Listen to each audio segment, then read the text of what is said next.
Ok, bienvenue sur Inestime Media.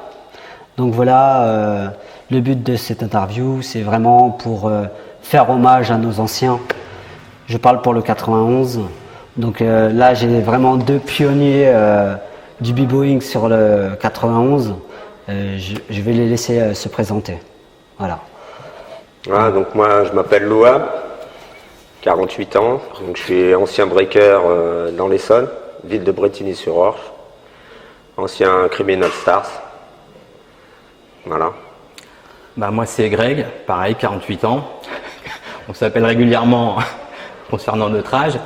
Et pareil, breaker, ancien TKS, ancien aussi BFM qui était un des premiers groupes créés par Stevie à l'époque. Derrière il y a eu Imperial Force et ensuite avec Louab, effectivement TKS, qui a été le groupe dans lequel on est resté le plus longtemps. Ok. Et juste pour remettre les choses dans l'ordre, parce que pour ceux qui nous regardent, ils nous disent oui, ok, on présente des gens, mais voilà. Vous vous situez vers quelle année au niveau de quand vous avez commencé le break? Louab. Fin des années 80, 88, 89, alors, 89, 90. Ouais. Nous, alors du coup, je crois. Comme tout le monde, un peu l'arrivée du hip-hop, 83, 84. Derrière, ça s'est un peu calmé. Et nous, on a recommencé à s'intéresser à ça, justement, quand Steve est venu nous chercher, James et moi, qui plus tard, on fera partie du même groupe tous ensemble. D'accord. Parce qu'il savait qu'on était un peu sportifs, il lui fallait des mecs pour le côté break. Et c'est pour ça qu'il était venu nous voir. Et donc, cette date-là, je crois, c'est 85-86, BFM. Ok. Suite à ça, il y a eu les Imperial Force, qui était un petit mix qu'on avait choisi dans le nom. Et c'est ce qui a fait que, à cette période-là, nous, 86-87, que Louab, on a fait connaissance avec Louab, qui a commencé très vite à s'entraîner avec nous dans les caves de Brétigny. Une petite cave, les photos que tu as vues, où il y a le petit graphe derrière, c'était 3 mètres sur 3 mètres. Ah ouais, d'accord. C'était un petit truc avec un lino au sol, à l'ancienne. Ok. Et à cette époque-là, vous avez quel âge à peu près?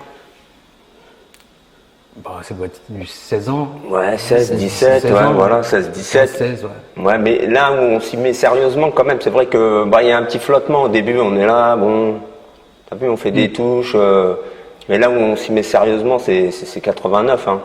Donc je pense Ouais, c'est 89. Alors entre-temps, il y a eu quand même des petits, tu te rappelles, il y a eu des petites phases, parce qu'en fait, donc suite à la création de BFM, des BFM, il y a eu une scission avec Stevie et il y a eu ce qu'on peut imaginer être une guerre de clochers moderne.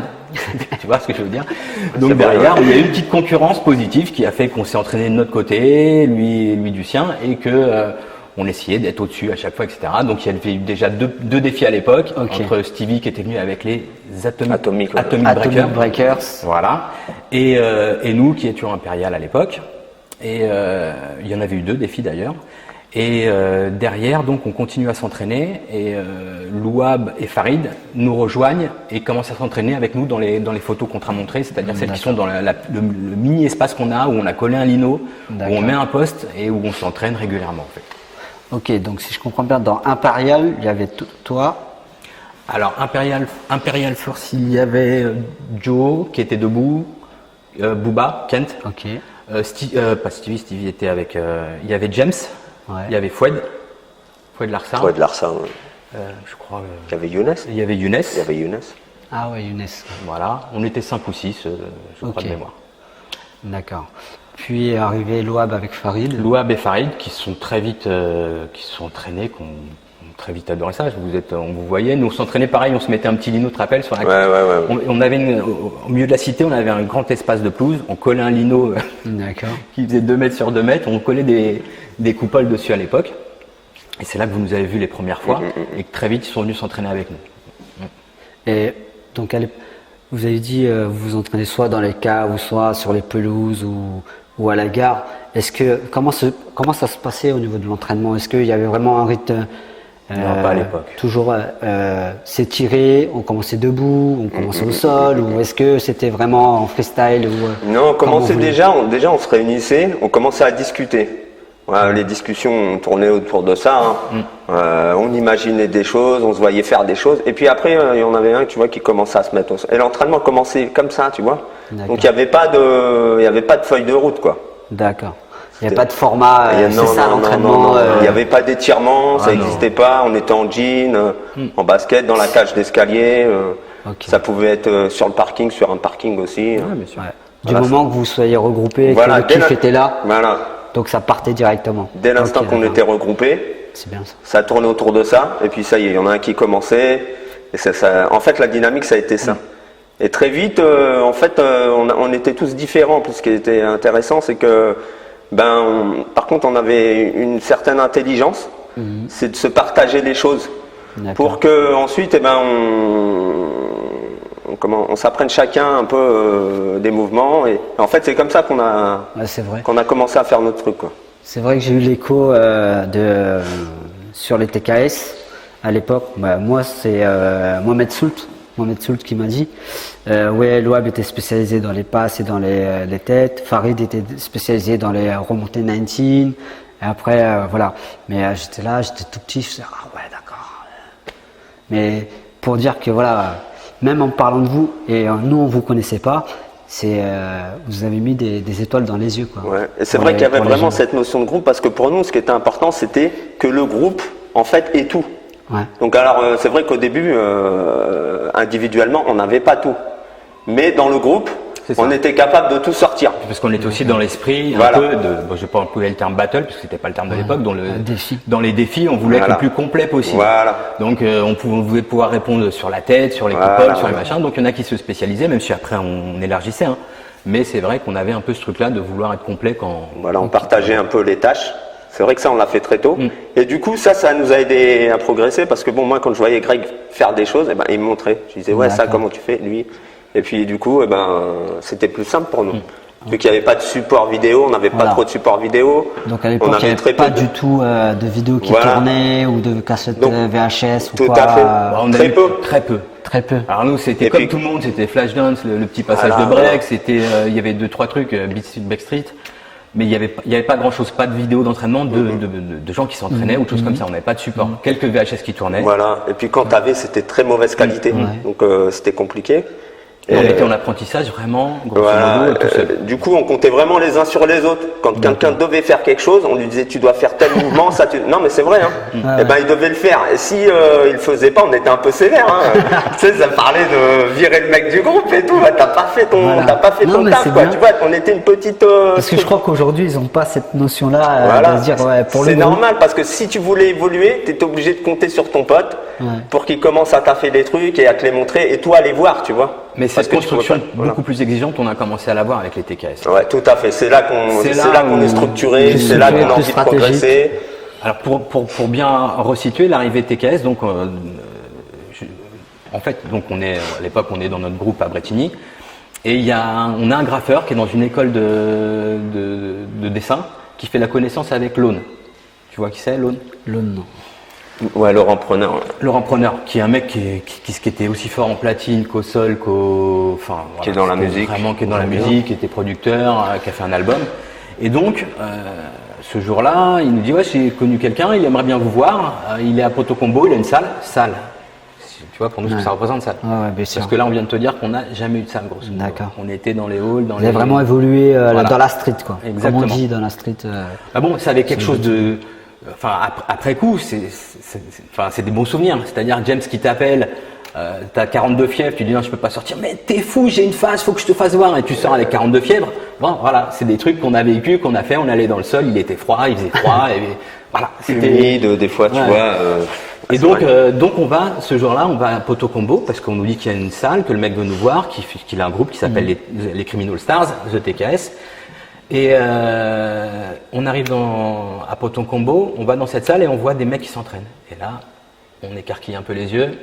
Les mecs qui s'entraînent, c'était des mecs qui avaient un gros niveau à l'époque, qui s'entraînaient, qui avaient une façon de s'entraîner, pour le coup structurée, comme nous on n'avait pas, qui étaient les anciens Imperial, c'est Breaker, Imperial Breaker. Il y avait Nicolas Bic. Ouais, non, Nicolas Bic, il avait quitté les Imperial Breaker. Voilà. Et il avait déjà intégré les TKS. Il avait créé les TKS Breaker. Et derrière, il y avait Fly, le Lotec et son cousin. Okay. Et là, on arrive, ça enchaîne les coupoles tête, Thomas, les jambes sont hyper tendues, le travail, ça s'entraîne pendant des heures. Et ça nous a montré qu'il y avait aussi une autre façon de s'entraîner. Voilà, plus de rigueur. Plus de rigueur et... Donc après ça, vous avez pris plus de de pédagogie dans votre façon de travailler la danse. Ben, on s'est dit que c'était un vrai travail, quoi. Ouais. On s'est dit que si on voulait... c'est une vraie discipline. Voilà, c'était une discipline et que c'est vrai qu'au départ, des fois, on réussissait des trucs comme ça. Je vais pas dire par hasard, si, des fois, par tu vois, l'adrénaline, il y a la musique, tu réussis, mais tu maîtrises pas le truc. Tu l'as fait une fois. Tu sais pas comment tu l'as fait. Tu sais pas comment tu l'as fait. D'accord. Alors qu'après, ça devient vraiment le truc, c'est comme ça qu'il faut faire. Tu as des étapes et puis D'accord. voilà. Tu t'inscris dans l'évolution, dans la progression et dans la maîtrise aussi. Parce que après, c'est ce qu'on recherchait, nous. Hein. La maîtrise. On cherchait à maîtriser, à dire, bon, savoir-faire, tu vois, c'est comme quand tu marches. Pas le réussir une fois sur deux, Voilà, c'est c'est maîtriser. ça. Ouais. D'accord. Quand on devait sortir, il fallait que ça sorte au bon Voilà. moment. Ah oui, c'est sûr. Et tout à l'heure, vous avez parlé de défis, en fait. Est-ce que avec TKS, vous avez fait des défis? Je parle de défis parce qu'aujourd'hui, pour les jeunes, on parle de battle, mais il faut savoir qu'à l'époque, c'est un défi. C'est un défi. Et est-ce que vous avez fait des défis avec d'autres groupes ou avec contre d'autres personnes? Alors, il y a eu les deux défis dont on a parlé avec Atomic Breaker à l'époque, Atomic etc. Breakers. Et derrière, avec les TKS, on a eu deux gros défis. Le premier, t'étais pas là. Ouais. C'était... Alors, il y a eu Full Force et il y a eu TSB. TSB. Donc, le gros défi Trocadéro, ça devait être Full Force. Ouais, c'est ça. Ouais. C'est ça. Donc il y a eu un gros défi à l'époque. Bruce Ikanji en parle souvent d'ailleurs. Et il dit que pour lui ça a été parce qu'il était jeune, il a participé à ce défi. Et ça a été un des moments qui l'a marqué dans son histoire parce qu'il y avait plus de 200 personnes, 300 personnes. C'était le Troca, grosse ambiance, un peu chaude. Nous c'était notre première sortie avec les TKS. T'étais là, Loam, ou pas? T'étais venu quand même? Non. Le voir? Non, j'étais même pas venu. Non. Et donc c'est vrai que pour nous c'est aussi un super souvenir, c'est-à-dire que bon là on fait un défi qu'on gagne à l'époque et ce qui avait fait un peu de bruit, qui avait regroupé beaucoup de monde à Paris. On était dans une période où il y avait plus autant d'activités, il y avait les gros groupes qui étaient les groupes qui n'ont jamais lâché, Actual Force, Paris City Breaker qui avait des niveaux déjà de fou à cette époque-là. Et derrière il y avait quelques groupes qui arrivaient, les 4 Fantastiques de mémoire. Et il y avait nous, il y avait quelques. Ça c'était quelle année? Ça doit être 88. Le premier défi Full Force, ça doit être dans les 88. Ouais. Années 88. Parce que TSB, c'est l'année d'après, 89. Ouais, c'est ça. Exactement. En septembre 89. Et Full Force venait d'où alors? Je crois que c'était du Ouais, coin. Marne-la-Vallée, Marne-la-Vallée, Full ouais. Force. Ouais, c'était dans ce coin-là. Là. Tu vois, c'était D'accord. dans le coin où on allait vers Protocombo. D'ailleurs, quand on allait là-bas, là, on les rencontrait à Val de Fontenay, je Ouais, crois. c'est ça, ouais, tout à fait. Tu vois, on était sur un quai, ils étaient sur un quai. Et donc, C'est vraiment comme un film. Non, mais mais on passait en fait par leur, tu vois, par leur territoire, quoi. Tu vois, c'était chez eux là-bas.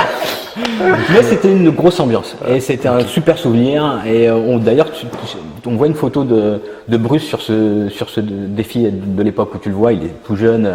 D'accord.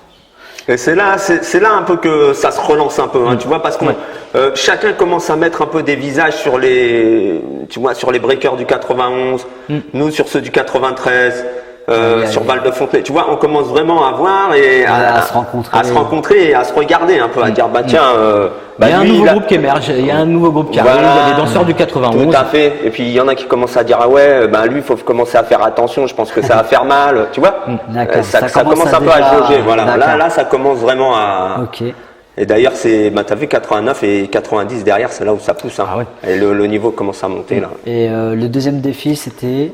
D'ailleurs il y a Ibrahim 89. qui rentre. Ouais. D'ailleurs, oui, à cette période, il rentre à quelle période? Un peu après. Ouais, pour le défi TSB. Voilà. Voilà. Donc derrière, il y a Ibrahim Dembélé qui rejoint les TKS. Ça doit être 89 du coup. Ouais, 89. Hein. Et il y a le gros défi aussi qui est organisé à Protocombo. Il y a une soirée TKS qui est organisée. On réserve la salle où on s'entraîne. D'accord. DJ, etc. Et gros défi organisé parce que c'est aussi pour ça. Hein, ils nous ont lancé tout de suite les TKS, le groupe TKS parce que c'était un collectif. Graffeurs, danseurs debout, rappeurs. C'est vrai que c'était un groupe qui regroupait toutes les composantes du hip-hop. Ouais, les il y avait un disciplines, esprit, ouais. voilà. Et derrière, ils nous réorganisent un défi avec les TSB. Là, cette fois-ci, il y a Louab, Farid, James, tout le monde en fait. Nicolas Bic évidemment, qui avait un gros niveau déjà quand on est arrivé. Ouais. Parce que nous, quand on commence, Coupole, Thomas, ça commençait à me rentrer, la tête, etc. Et t'as vu, Nicolas d'ailleurs, il n'avait pas tout sorti dès le début. Ouais. Il nous sortait ça au compte-gouttes, c'était l'ancien Imperial Breaker. Il nous sortait de temps en temps une phase, on fait, mais voilà. Donc, avec Nico qui était là, et derrière il y a ce fameux défi où il y a beaucoup de monde. Hein. Il y a Xavier, il y a pas mal de gens qui. Il y a tout le milieu en fait, tu vois tous les gens qui sont déjà bien dedans. Moi, c'était l'événement où il fallait être, quoi, tu vois, parce que. Poto Combo. Ouais, et puis c'est nous qui l'avions organisé. Bon, la promotion, elle s'est faite, tu vois, par le bouche à bouche. Hein, tu vois, il n'y avait pas de réseaux sociaux, d'affichage, tout ça. Tu vois, c'était vraiment. Donc, c'était les gens du milieu. Et puis, tu drainais aussi les gens de ta ville. Hein, t'as vu tous les, voilà, tous ceux qui étaient dans ta ville, qui suivaient ton actualité, ton fil d'actu. Tu vois, ils suivaient. Ça, c'était super intéressant aussi. T'as vu tous ceux qui suivaient derrière. Qui breakaient pas, mais qui nous suivaient, tu vois. Jamal Moumou, il devait être là, plein. Il y avait les frères, comment ils s'appellent là, de La Fontaine, là aussi, les trois frères. Ouais, tout à fait. Les trois frères, ouais, les trois frères, c'était grave. Ok. Et alors, juste, en fait, vous avez pratiqué le break pendant plusieurs années, mais autour de vous, vos parents, qu'est-ce qu'ils en pensaient? Vas-y. Ben écoute, tu sais, tes parents, ils sont un peu comme tout le monde, tu vois, ils préfèrent voir jouer au foot. Parce qu'en plus... ou étudier à l'école. Voilà, ou étudier à l'école, mais bon, en parlant du sport, tu vois, pour eux, bon, déjà, tu vois, te voir sur la tête, c'est ça. Bon, ta mère, elle te voit sur la tête, donc tu vois, pour elle, c'est dangereux, tu vois, tu vas te casser. Tu vois, puis il y avait beaucoup de choses à l'époque sur cette discipline, tu vois, c'est dangereux, c'est bon, bref. Ouais, c'était pas forcément sérieux. Voilà, t'étais pas valorisé, il y avait rien encore, tu vois. Donc c'était pas valorisant de breaker. Puis d'ailleurs, quand tu disais aux gens je break, ah ouais, tu smurfs quoi, tu vois. Pour eux, c'était ça. Ça a changé. Hein. Voilà. Après, en cours de temps, ça a changé. Ouais. Mais au départ, c'est quand même. Puis il faut dire une chose, c'est aussi que par rapport à nos parents. C'est un moment, cette discipline, enfin ce truc-là, et je le souhaite à tout le monde, c'est un truc qui a été une passion, mais absolue. C'est-à-dire que tu te levais le matin, tu pensais break, tu déjeunais, tu pensais break, voilà. Le midi, tu pensais break, tu avais une pause à l'école, tu t'entraînais, tu pensais qu'à ça, mais je pense que c'est ce que vous avez vécu aussi quand vous êtes rentré. Voilà, même nos sorties de week-end, elles étaient planifiées en fonction du break. C'est-à-dire qu'on pouvait ne pas sortir, ne pas machin, pour pouvoir faire un bon entraînement. Ça nous cassait le moral si on faisait, tu te rappelles, hein. On finissait l'entraînement de Poto Combo. Si tu nous voyais comme ça dans le train, en train d'esquiver à l'époque, parce qu'on n'avait pas de ticket, rien, hein, c'est que le Poto Combo, on traversait au niveau RR, les contrôleurs et tout ça, il fallait qu'on esquive un peu. On arrivait à pas se parler pendant tout le trajet si on avait loupé un entraînement. Ah ouais, d'accord. On était grave. Je crois qu'aujourd'hui c'est pas comme ça avec les jeunes générations. Et donc juste, alors si vous pouvez me mémorer un moment de votre parcours qui vous a vraiment marqué en tant que b-boy. Moi, c'est les premières blessures. Ah d'accord. Franchement, pour moi, ça a été le choc, quoi, parce que tu sens que tu as de la force, tu te sens fort, tu sais, quand tu progresses. Et ça s'arrête pas pour toi, tu vois, l'air de rien. Tu progresses, et tu vas au-dessus, tu vas un peu au-dessus de ce que tu t'étais mis, tu vois. Et quand la blessure, elle arrive, t'es un peu perdu, quoi, tu vois, t'es démuni. Et les blessures s'enchaînent comme ça, parce que pour moi, ça a été ça, hein. J'ai enchaîné pas mal les blessures.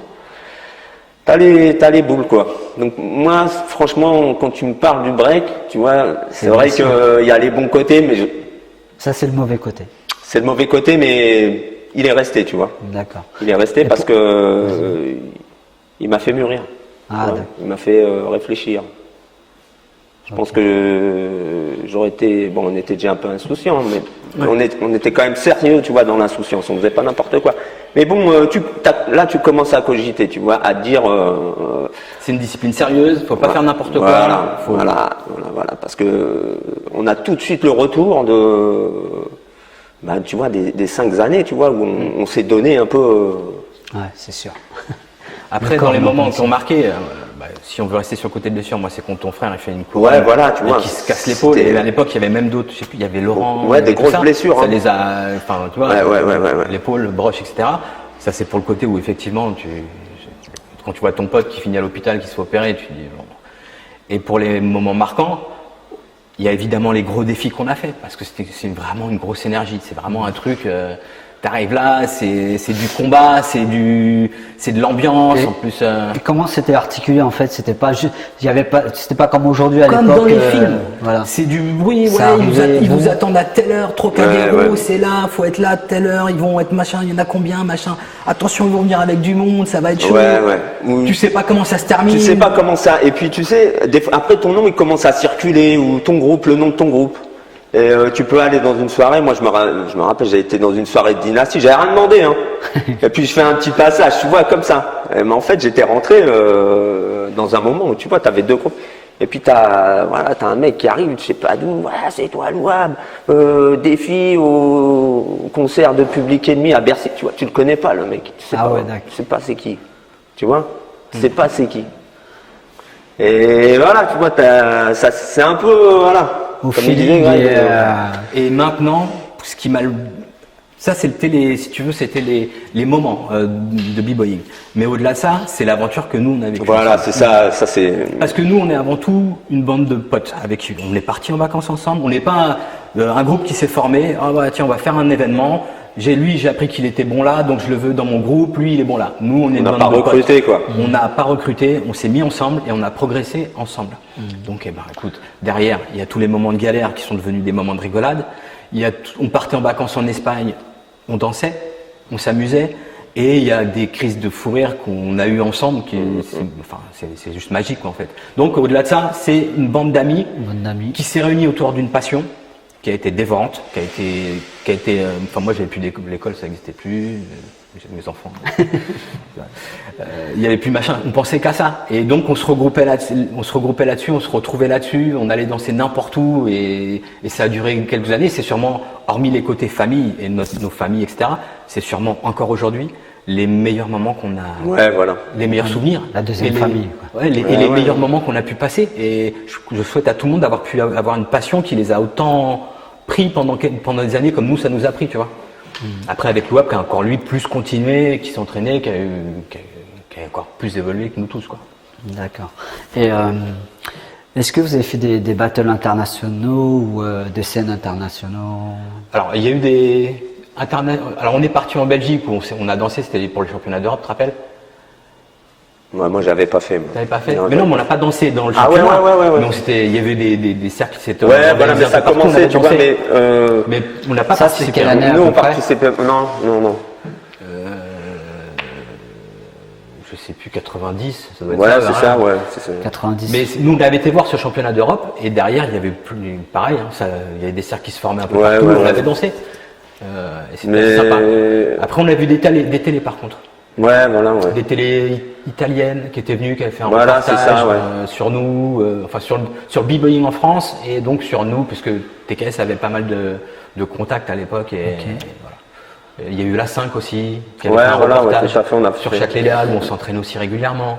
C'est vrai qu'à un moment c'était le forum des Halles aussi, on était beaucoup là-bas. Ouais, beaucoup. Ouais. D'accord. Ok, donc vous connaissez tout le milieu. On va dire. On avait été s'entraîner avec les actuels au Franc-Moisin. Ouais, voilà. Donc après.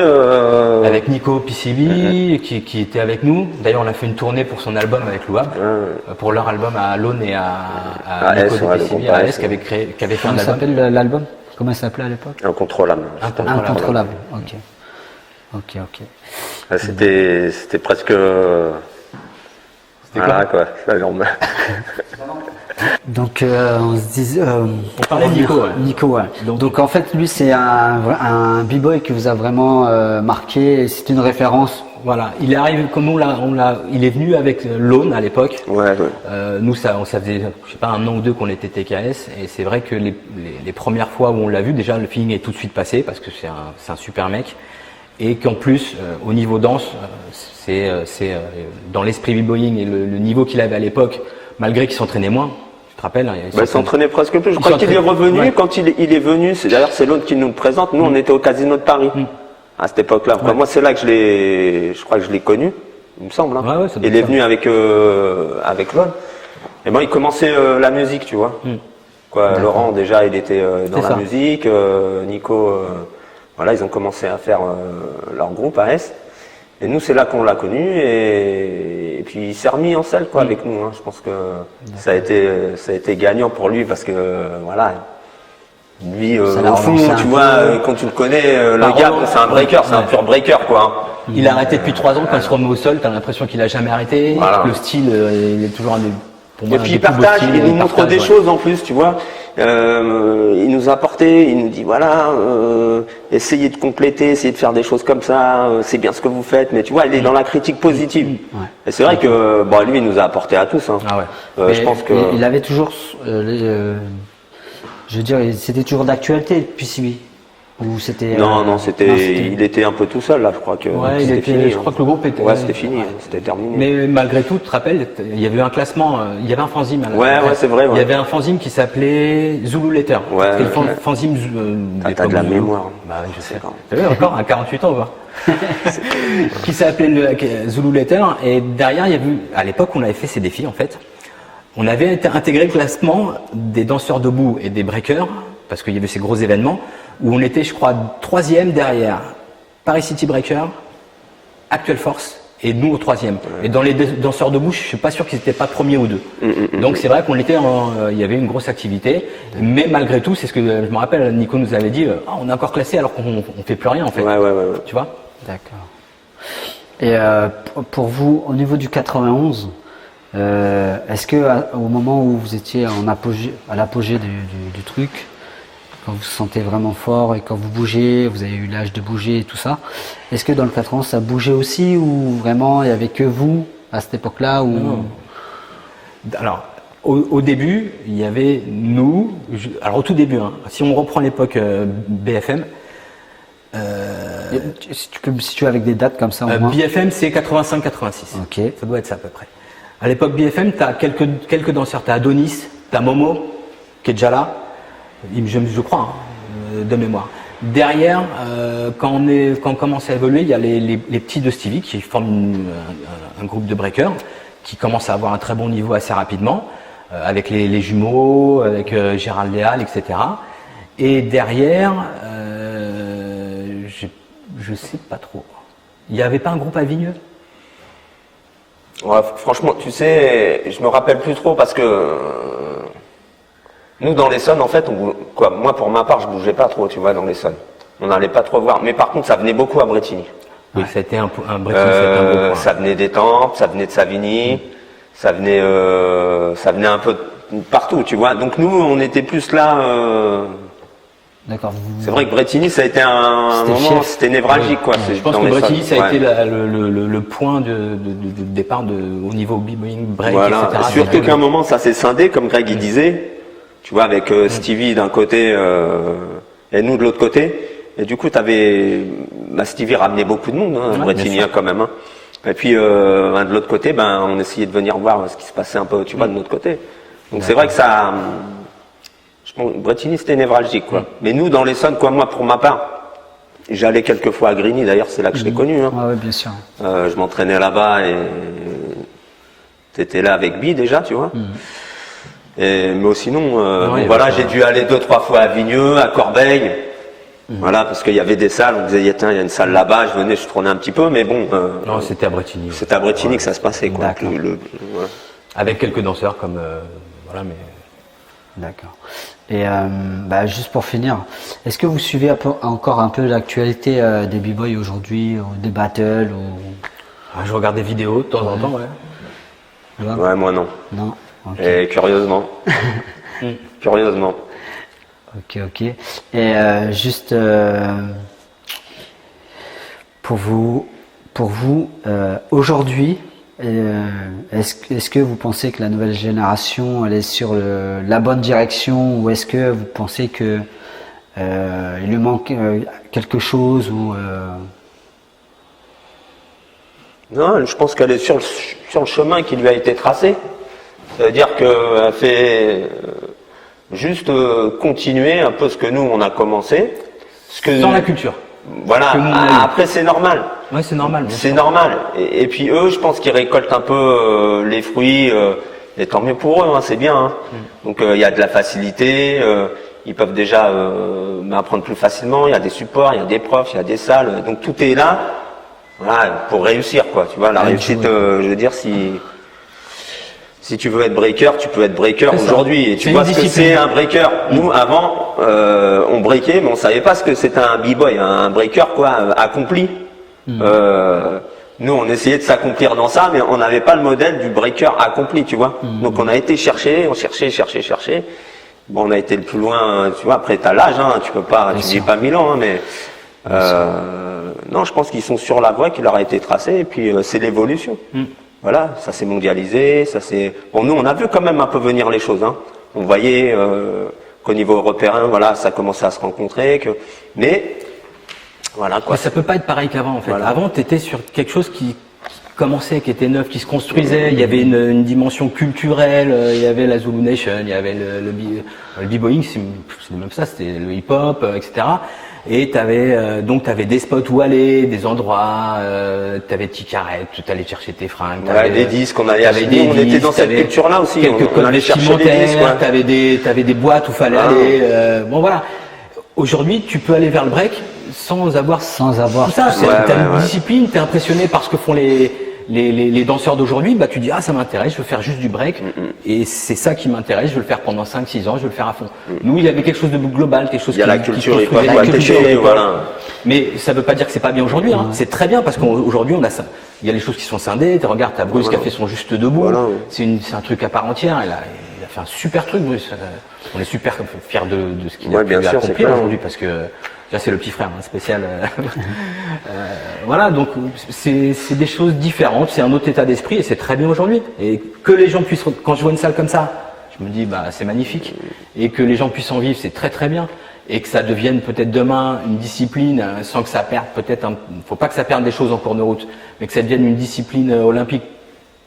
Bon. C'était ça la Mais après, tu as besoin de ça pour que ça vive. Tu vois, tu as besoin parce que tu as des temps où les choses se font et à un moment tu es obligé de proposer autre chose parce que le mec, s'il fait quelque chose qui n'est pas dans son temps, il fait pas la chose, il peut pas la faire.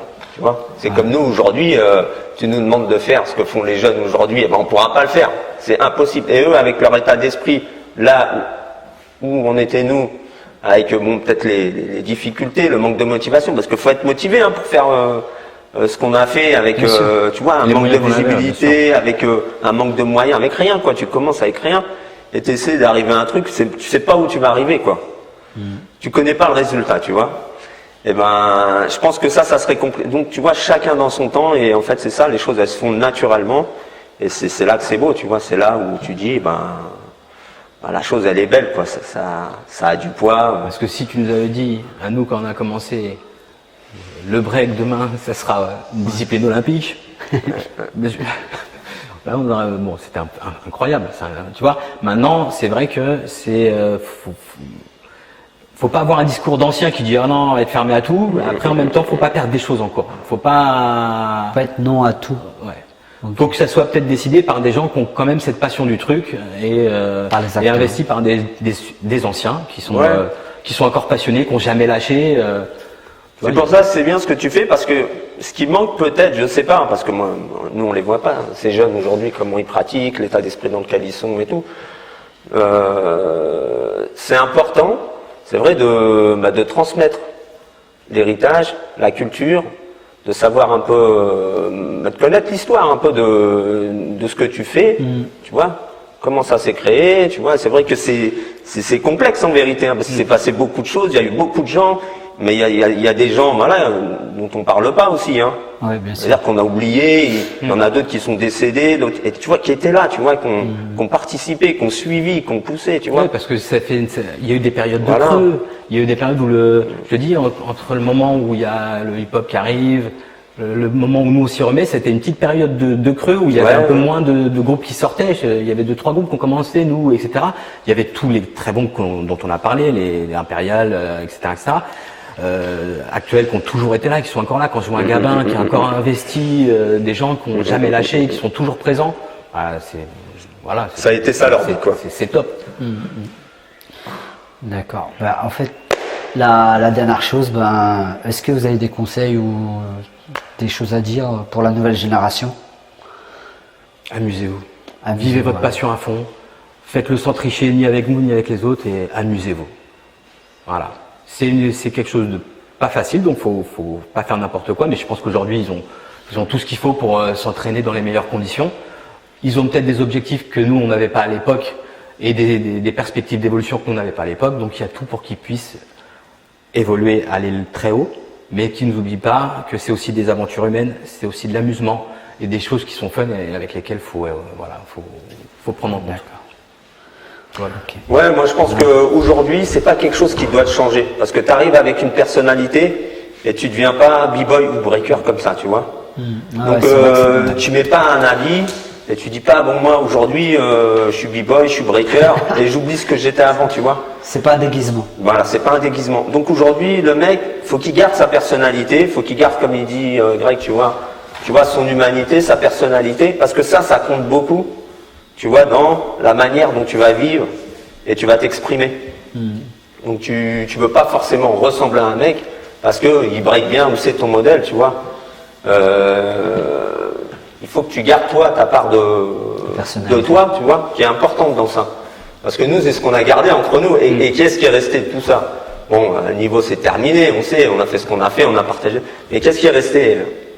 L'amitié. Voilà, c'est tout ça. Des moments. Voilà, des moments. À travers le break, Voilà. à travers, regarde, ce dont on parle souvent, c'est, tu vois, comme toi, bon, tu sais, on n'a jamais eu trop de salles, sauf quand on devait traverser tout Paris pour aller s'entraîner.